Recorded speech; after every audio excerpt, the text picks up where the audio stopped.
what anti-lock brakes do, before anti-lock brakes, when you would slam on your brakes, and I don't mean just stop, I mean slam on your brakes, your wheels would lock up. So you see something in front of you, you slam on your brakes, and now you're skidding. If you were to be able to get a turn in before you slammed on your brakes, you're sliding sideways. Okay? With the invention of anti-lock brakes, and what they taught us to do, let me backtrack, what they taught us to do when we learned to drive without anti-lock brakes, which pretty much all vehicles in the late 80s and forward have anti-lock brakes, but not all, but most will have anti-lock brakes now. What they taught us to do without anti-lock brakes, when you would slam on your brakes and your wheels would lock, you would have to pump the brake. By lifting off the anti-lock brake and pumping the brake, you could get a little bit of steering in. It was very difficult, but that's what you had to really basically create your own anti-lock brakes. Well, with the invention of anti-lock brakes, what happens is when you slam on your brakes, your anti-lock brakes system will kick in. It's a computer in your car. You will hear it kick in. It makes a grinding sound. Don't let up. You don't ever want to let up off of your brake when you're using your anti-lock brakes. So when you hear that grinding sound, your brake pedal will begin to pulsate. What is happening is your anti-lock braking system is braking and releasing your wheels at 18 times a second, faster than a human can do it. By doing that, it allows you to have steering control in full braking mode. It will save your life. It is an amazing invention because now you can steer out of the way. Remember, it takes you 3/4 of a second to begin to brake. It takes you 1/2 of a second to steer.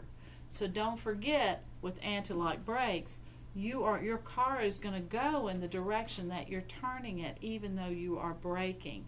It greatly increases your traction in snow, for example. Before anti-lock brakes, what they taught us to do, you're driving in the snow, and there's an object in front of you or a car that you're going to have to steer around. We would have to lift our foot off the accelerator and off of the brake and steer around, basically sliding around, hoping that you didn't slide into it. With anti-lock brakes, you can use your brake, apply pressure, and steer around that vehicle. The same is true with wet surfaces. You can now apply the anti-lock brake, and it will greatly improve your stopping control. Now, it's not going to reduce your stopping distance, but it's going to reduce your control as you're stopping. So let me tell you the story.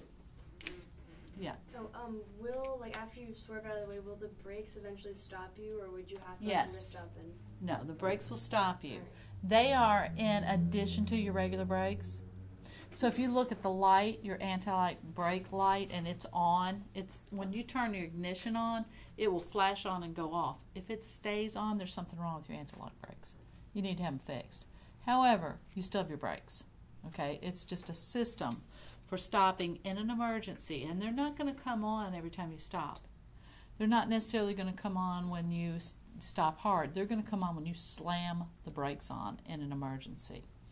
So let me tell you the story that happened to me. I was getting off an exit, and when you get off, on the highway, you're slowing down right here at the exit ramp, right? So as I got off, I was in a little SUV. I got off, there was a construction worker who had pulled his truck over right on the line, and the car beside him had come to a full stop, completely blocking the exit ramp. So here I am getting off, and there's a truck in front of me, and he's swinging over to the right, to the left. Now this was a very short exit ramp, but wide with big shoulders, fortunately. So I'm swung this way on this shoulder. Now my mind immediately went into pre-anti-lock brake, and I'm thinking, okay, I'm looking over, and here's this construction truck. And I'm thinking in my mind, because before anti-lock brakes, if I had gotten that turn in, I would have been sliding sideways, right? Slowing down, I slowed down. We were coming pretty fast right off the highway in a short exit ramp. So I'm thinking, I'm looking at this guy's car and I'm thinking I'm missing him with the front, but I'll surely clip him with the back of my car because pre-anti-lock brakes, I'd have been sliding right into him. Well, right when all this was happening, this car realized everybody behind them was wrecking and took off immediately, just gunned it and took off.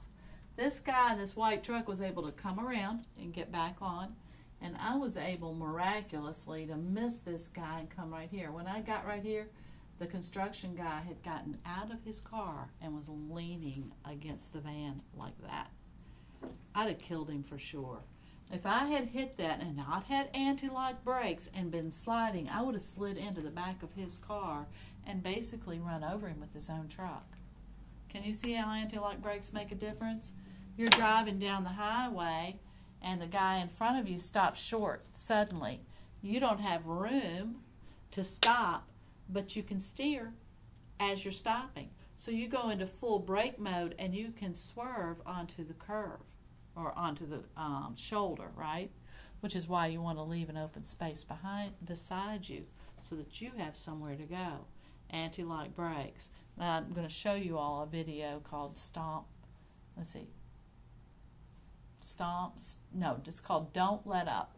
It's anti-lock brakes because that's the key to anti-lock brakes. When you hit that brake really hard, it's going to pulsate. I mean, at this point, with the speed I was going, my whole car was shaking. It was going like this, where those anti-lock brakes were kicking in. Don't let off the brake.